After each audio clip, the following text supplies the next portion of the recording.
Myocardial infarction atau ketersumbatan jantung.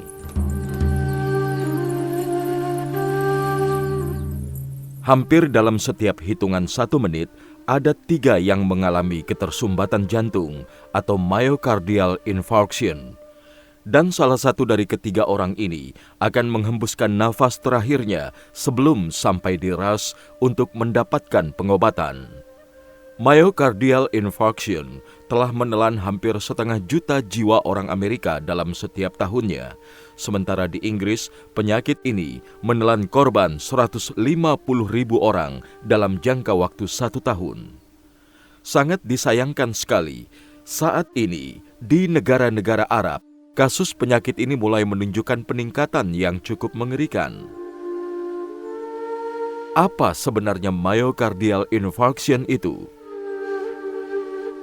Myocardial infarction atau kematian jaringan otot jantung timbul akibat tersumbatnya salah satu pembuluh koroner jantung yang menyebabkan kematian salah satu bagian otot jantung yang menjadi lalu lintas suplai pengairan jantung. Jika sudah demikian, penderita akan merasakan sakit yang luar biasa di sekitar dada yang disertai keluarnya keringat dan mual-mual. Sedangkan pectoris angina atau kejang jantung adalah rasa sakit di tengah dada yang terjadi akibat kerja berat dan akan terjadi ketika si penderita menghentikan aktivitas beratnya. Penyakit ini disebabkan oleh penyempitan pembuluh koroner, bukan karena ketersumbatannya. Faktor-faktor apa saja yang mengkondusifkan terjadinya penyakit jantung koroner? Faktor-faktor bahaya yang mengkondusifkan terjadinya penyakit ini terbagi menjadi 2. 1. Faktor-faktor yang sulit dikontrol, misalnya usia, jenis kelamin, dan keturunan. Dan 2. Faktor-faktor yang dapat dikontrol dan diatasi, misalnya kebiasaan rokok, peningkatan kolesterol, peningkatan tekanan darah atau hipertensi, penyakit gula atau diabetes, obesitas, jarang berolahraga, dan depresi. Penyakit ini dapat dicegah dengan memperhatikan faktor-faktor penyebab tersebut, kemudian berusaha semaksimal mungkin mengobati dan menjauhinya. Ajaran-ajaran Rasulullah SAW yang mencegah terjadinya myocardial infarction. Pertama, menghindari kenaikan kadar kolesterol dalam darah dan obesitas. Biasanya kenaikan kadar kolesterol menyerang orang yang berlebihan dalam mengonsumsi lemak hewani, baik yang berbentuk daging, susu, hati, lemak, maupun yang lain. Terkadang peningkatan kadar kolesterol ini menyerang satu keluarga.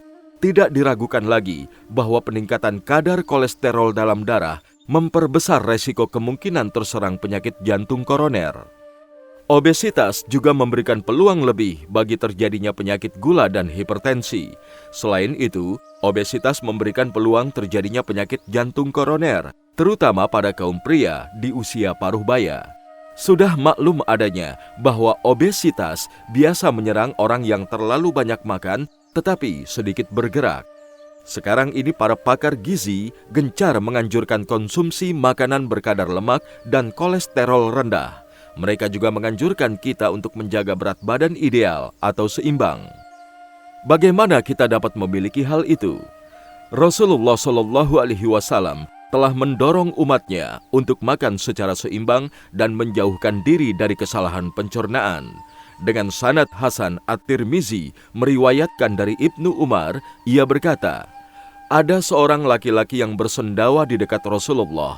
Beliau lalu bersabda, hentikan sendawamu itu dari kami, karena orang yang paling kenyang di dunia adalah orang yang paling lama menahan lapar di hari kiamat. Diriwayatkan juga dari Aisyah radhiyallahu anha bahwasannya ia berkata, bencana yang pertama kali terjadi dalam umat ini setelah kepergian Nabi, mereka adalah kekenyangan. Karena manakala ada suatu kaum yang perutnya kenyang, maka tubuh mereka menjadi gemuk, hati mereka menjadi lemah, dan syahwat mereka tidak terkendalikan. Hadis riwayat Al-Bukhari dalam kitab Ad-Da'ufa dan Ibnu Abu Ad-Dunya. Jika kita benar-benar ingin menjauhi obesitas dengan segala macam dampak buruknya pada jantung, paru-paru, empedu, dan gula darah, maka yang harus kita lakukan hanyalah mencamkan dan mengimplementasikan sabda Rasulullah SAW setiap kali menghadapi makanan. Tidaklah anak Adam memenuhi suatu wadah yang lebih buruk daripada memenuhi perut dengan makanan. Anak Adam itu cukup dengan makanan yang dapat menegakkan tulang iganya. Jika tidak mungkin, maka sepertiga perut untuk makanan, sepertiga untuk minuman, dan sepertiga untuk udara. Hadis riwayat Ahmad dan At-Tirmizi. Allah Subhanahu wa Ta'ala telah menghimpun resep kesehatan dan gizi dalam 3 kalimat. Allah Subhanahu wa Ta'ala berfirman, "Makan dan minumlah, namun jangan berlebih-lebihan." Quran Surat Al-A'raf, Surat 7, ayat 31. Kedua, mengonsumsi minyak zaitun. Organisasi-organisasi kesehatan Amerika telah merekomendasikan konsumsi minyak zaitun. Sejumlah penelitian ilmiah modern telah membuktikan manfaat minyak zaitun dalam menurunkan kadar kolesterol dalam darah. Selain itu, pelbagai kajian juga telah menunjukkan bahwa negara-negara di sekitar Laut Tengah, kawasan Arab, merupakan negara-negara yang paling rendah ditimpa kasus penyakit jantung koroner karena penduduk di wilayah ini banyak mengonsumsi minyak zaitun. Jauh-jauh hari, sejak 14 abad yang lalu, Rasulullah SAW telah menyarankan konsumsi minyak zaitun pada umatnya.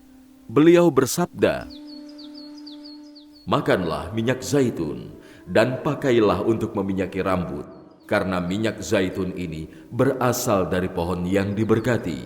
Hadis riwayat Ahmad dan At-Tirmizi.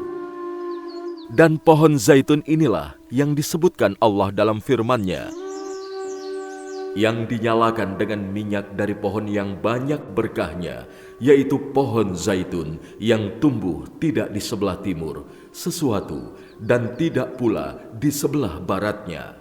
Quran Surat An-Nur, Surat 24, ayat 35. Para pakar gizi dan ahli jantung di dunia juga merekomendasikan konsumsi ikan minimal 2 kali dalam seminggu. Rasulullah SAW sendiri dalam hal ini telah menarik perhatian kita untuk menyantap ikan. Beliau bersabda, "Makanan pertama yang dikonsumsi penghuni surga adalah minyak hati ikan." Hadis riwayat Muslim. Minyak ikan yang direkomendasikan para dokter untuk menanggulangi kenaikan trigliseris atau salah satu lemak darah ternyata juga diambil dari hati ikan. Mengonsumsi ikan tidak hanya berguna untuk mencegah penyakit jantung koroner dan kenaikan lemak darah saja, tetapi juga memiliki manfaat lain dalam mengobati sakit kepala sebelah atau migrain, penyakit persendian, dan lain sebagainya. Ketiga, olahraga teratur. Sebuah artikel yang dimuat dalam jurnal terkenal BMT menegaskan bahwa untuk mencegah penyakit jantung koroner dan myocardial infarction, setiap orang harus melakukan salah satu jenis olahraga secara teratur. Misalnya, jalan cepat, jalan santai atau jogging, atau berenang selama 20 menit. Dan aktivitas ini dilakukan minimal 3 kali dalam seminggu. Perlu kami camkan di sini bahwa Rasulullah SAW tidak hanya telah menganjurkan kita untuk berolahraga jalan 2 atau 3 kali dalam seminggu saja, sebagaimana rekomendasi para dokter ini, akan tetapi beliau menganjurkan sebanyak 5 kali dalam sehari. Padahal waktu tempuh antara rumah kita dengan masjid kadang bisa mencapai 10 menit atau lebih. Bukankah dengan cara demikian, secara tidak sadar kita telah berolahraga dan lebih lanjut menjaga kesehatan jantung kita? Diriwayatkan oleh Al-Bukhari dan Muslim meriwayatkan bahwasannya Rasulullah SAW bersabda, "Sesungguhnya pahala manusia yang paling besar dalam sholat adalah orang yang paling jauh jarak tempuhnya di antara mereka dari masjid, lalu orang yang lebih jauh lagi." Orang yang menunggu waktu sholat hingga ia melaksanakan sholat itu bersama imam itu lebih besar pahalanya daripada orang yang melaksanakan sholat itu kemudian tidur. Dalam riwayat yang lain disebutkan, hingga ia melaksanakan sholat itu beserta imam dengan berjamaah. Para dokter menegaskan pula pentingnya berjalan cepat dengan langkah kuat dan tenang tanpa terputus-putus. Dan bukankah ini adalah cara jalan seorang muslim sejati meneladani Rasulullah SAW dalam segala aktivitasnya? Ibnu Al-Qayyim menjelaskan, jika berjalan, Rasulullah SAW selalu bergoyang, menandakan kecepatan jalan beliau, dan beliau adalah orang yang paling cepat berjalan. Diriwayatkan pula oleh Muslim dari Anas, ia berkata, Rasulullah SAW warna kulitnya seperti bunga mawar, keringatnya seperti intan, dan jika berjalan, beliau bergoyang. Keempat, tidak merokok. Seluruh penelitian ilmiah sepakat bahwa ancaman penyakit jantung koroner pada perokok mencapai 3 kali lipat dibandingkan dengan orang-orang yang tidak merokok. Semua orang pun sudah mengetahui bahaya rokok bagi jantung, paru-paru, dan organ tubuh yang lain. Kalangan ahli fikih juga telah menetapkan keharaman merokok sebagai aplikasi sabda Rasulullah SAW. Jangan membahayakan diri sendiri dan jangan pula membahayakan orang lain. Hadis riwayat Ahmad.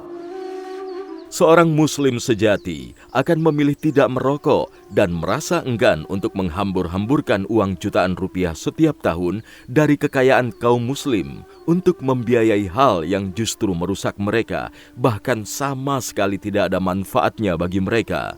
Lihat pembahasan tentang rokok pada buku ini.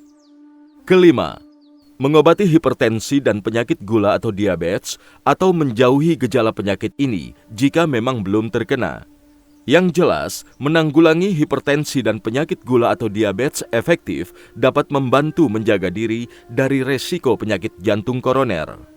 Di sini, Rasulullah SAW telah memerintahkan umatnya untuk berobat dalam berbagai sabdanya, antara lain, berobatlah kalian, wahai hamba-hamba Allah, karena sesungguhnya Allah tidak menciptakan suatu penyakit apapun, kecuali menciptakan juga obatnya, selain satu jenis penyakit saja, yaitu penyakit tua. Hadis riwayat Ahmad. Keenam, mengatasi berbagai tekanan mental atau depresi. Penelitian ilmiah menunjukkan bahwa tekanan batin, kesulitan hidup, dan luapan emosi yang kuat dapat menyebabkan dan memperparah penyakit myocardial infarction. Sejumlah bukti ilmiah modern menunjukkan bahwa orang-orang yang temperamental memiliki resiko lebih terserang penyakit jantung koroner daripada yang stabil. Di sini kita bisa mencamkan sabda Rasulullah SAW ketika menasehati seorang laki-laki yang meminta nasihat kepada beliau. Wahai Rasulullah, berikanlah nasihat kepadaku. Rasulullah SAW lalu bersabda, jika salah seorang dari kalian marah dalam keadaan berdiri, maka sebaiknya ia duduk. Jika kemarahannya telah hilang, maka cukuplah ia dengan duduk itu. Jika dengan duduk ini kemarahannya belum hilang, maka sebaiknya ia berbaring. Hadis riwayat Ahmad dan Abu Daud. Islam telah mengajarkan kesabaran kepada kita ketika harus menghadapi kesulitan hidup dan musibah. Dalam sebuah hadis sahih yang diriwayatkan Muslim, Nabi SAW bersabda, sungguh mengagumkan sekali status seorang mukmin. Semua urusannya baik dan hal itu tidak dimiliki siapapun kecuali seorang mukmin.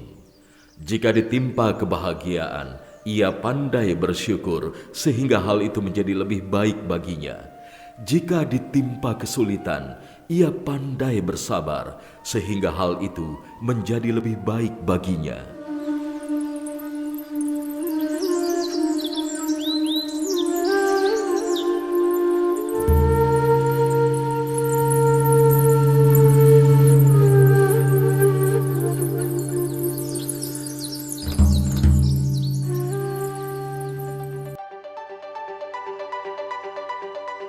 Dengarkan bagian selanjutnya hanya di channel Dengar Buku.